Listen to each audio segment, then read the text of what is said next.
On commence par 3 infos à retenir dans l'actualité et cette phrase choque. C'est un véritable crime de guerre. Je ne peux pas imaginer que cela durera encore longtemps. La déclaration est signée Josep Borrell et elle concerne le blocage des céréales en Ukraine. Hier, le chef de la diplomatie européenne a ainsi fustigé la position russe à ce sujet. Selon lui, 20 millions de tonnes de blé sont délibérément bloquées par Moscou. Cela crée la faim, voire la famine. Il s'agit d'une tentative délibérée d'utiliser l'alimentation comme une arme de guerre, a-t-il dénoncé à Luxembourg, avant une réunion des ministres des Affaires étrangères de l'UE pour aider l'Afrique via un plan d'action. À l'unisson avec Josep Borrell, la pensionnaire du Quai d'Orsay, Catherine Colonna, a pour sa part averti « La Russie doit cesser de jouer avec la faim dans le monde ».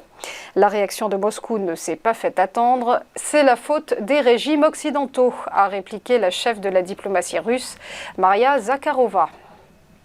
C'est un retour en grâce forcé, celui des centrales électriques au charbon. Après l'Allemagne, les Pays-Bas viennent de lever les restrictions de production pour ces centrales. La mesure est immédiate et durera jusqu'en 2024. Conséquence directe, bien entendu, de la crise énergétique liée à la guerre en Ukraine. Pour l'Allemagne et les Pays-Bas, le recours au charbon vise à compenser les baisses de livraison de gaz russe. Gazprom ayant annoncé en mai la suspension des livraisons au fournisseur néerlandais Gaztera, après que la firme ait refusé de le payer en roubles.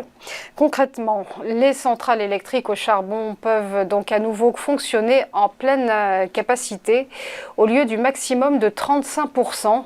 Un seuil fixé à l'origine pour limiter l'émission de dioxyde de carbone. Enfin, l'Olympique lyonnais peut être bientôt aux couleurs de l'Amérique.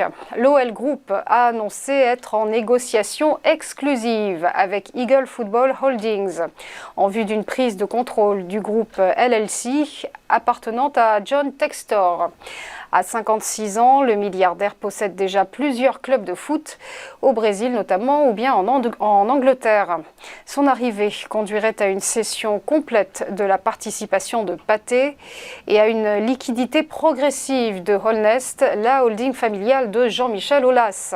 Si le processus de vente allait à son terme, le président historique du club en conserverait les rênes pour au moins 3 ans. L'objectif de Textor et Aulas étant de ramener l'OL vers les sommets après une saison décevante conclue sur une 8e place en Ligue 1 et surtout une non-qualification européenne.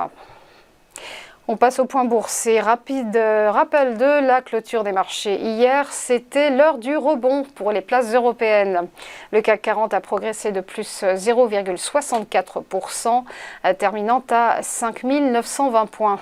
À Francfort, le DAX a grimpé, lui, de plus 1,06%, s'établissant à 13 265 points. Du côté du FTSE, l'indice londonien signait un joli gain, plus 1,5%, alors que le MIB milanais serait haussé de 0,99%. Wall Street, pour sa part, était fermé pour cause de jour férié. Et enfin, un mot du Nikkei, l'indice de Tokyo qui ce matin gagne plus 1,84%. Allez, une première pause et on se retrouve juste après pour ChronoCAC.